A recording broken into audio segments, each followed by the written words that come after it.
The Dating Show, brought to you by olderdatingonline.com. Well, we're going to be talking about table manners and also chivalry today, Debbie. What is chivalry? I don't even know what it is. Well, it's from the times of the Knights of the Round Table and the qualities expected of an ideal knight, which include courage, honour, courtesy, justice and a readiness to help the weak.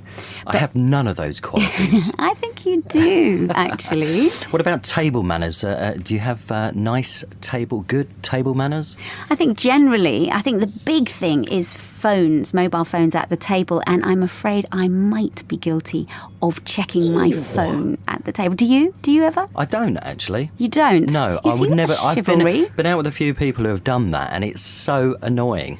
And this study says that 2/3 of the people that were surveyed find it, the worst thing you can possibly do at the dinner table. I agree. It is. So why do you still do it then?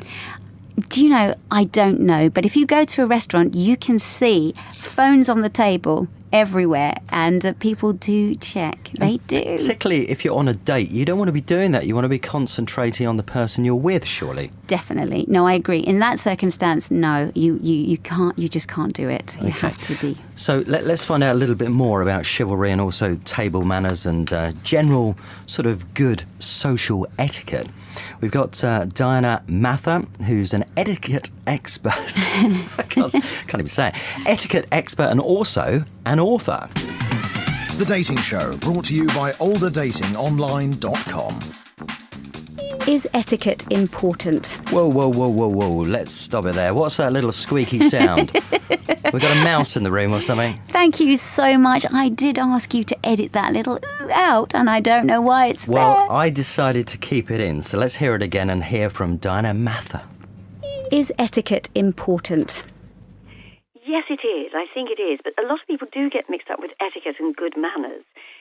Etiquette is a code of rules by which society lives and can be divisive, whereas good manners are treating other people with kindness, consideration and respect, and I think they are probably much more important. And are good manners regarded as less important now than in the past, or is it just different? I think it's beginning to come back again. I think there was a time in the last couple of decades where really good manners went out of the window, but we at the English Manor are getting so many inquiries literally from all over the world for people who want to perfect their manners, and I think they definitely are coming back. And certainly to treat people kindly would make the world a happier place, wouldn't it? Definitely. And that's really what it's all about. Okay, for more basic things, what are definite no-nos at the table? Well, it's interesting because Rachel's Organics have done this survey, which hasn't been one for quite some time, to show how things have changed. Interestingly enough, topics of conversation like sex and politics are still no-nos. But the number one seems to be using your phone at the table, which I certainly would agree with. Absolutely. Yeah, that's very common now, isn't it? People checking their phone. What things are good at the table then? Well, eating discreetly, that's the thing. Keeping your mouth shut when you're eating, not talking with your mouth full. Using cutlery correctly is also important, because when you're eating, especially if you're having a dinner party, lunch party, and corporate entertaining especially, then people are actually there to have conversation. So if people are eating in a very noisy way, slurping their food, looking at their phones, then they're not concentrating on the people that they're with, and it's also distracting. The conversation then is not as clear as it should be. And for business, this can be very, very important. And I think that what we've lost track of is that the people that you're with are the most important people at that time. And therefore, you should concentrate on them and on the delicious food you're eating. Of course. And what about when we're dating? Does etiquette, good manners become more important or more noticeable then? I think it does. And I think that if a man behaves like a gentleman and pulls a chair out for ladies and actually opens the car door and offers her the menu first, I think that does impress a lot of women today.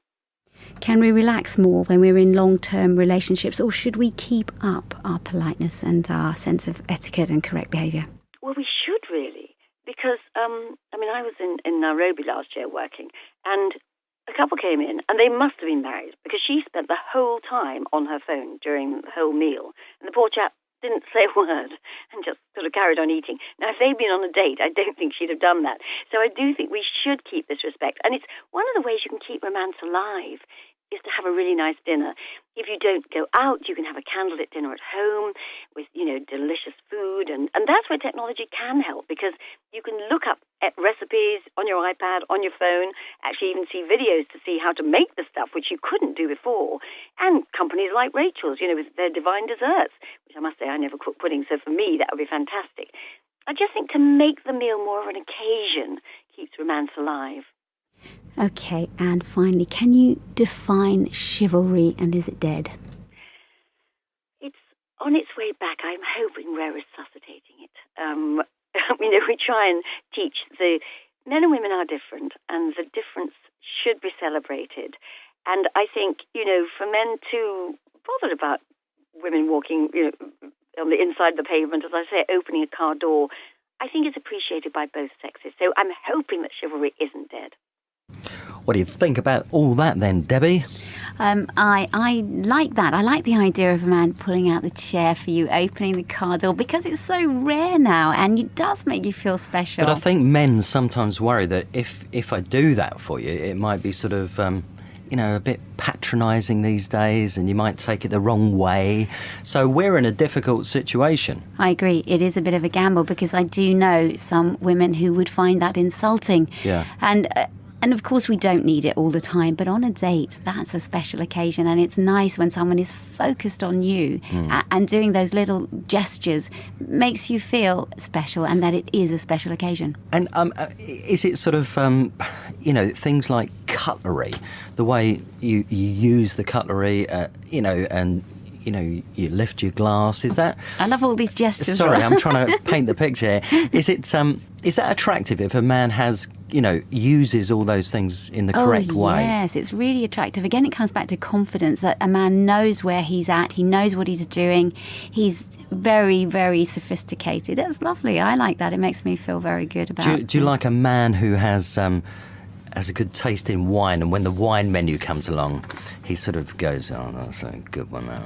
Is that attractive? Yes. I'm afraid it is attractive. One thing I have a problem with as well is, when you get the bill, I always somehow go, bill, whether I'm in England, Spain, wherever. It's an awkward moment. Is that attractive? Can you make that even attractive?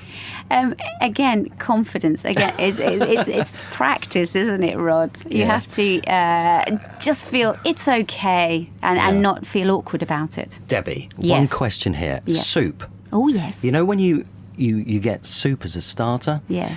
Now, is it acceptable to slurp the soup at the table? And also, which way do you go? Away from you or towards you with the spoon in the soup? Definitely away. You hold the plate away from you and you scoop it away from you, and you do not slurp. Debbie, yes. Can we just hear this again? Is etiquette important? The Dating Show, brought to you by olderdatingonline.com. That is so mean.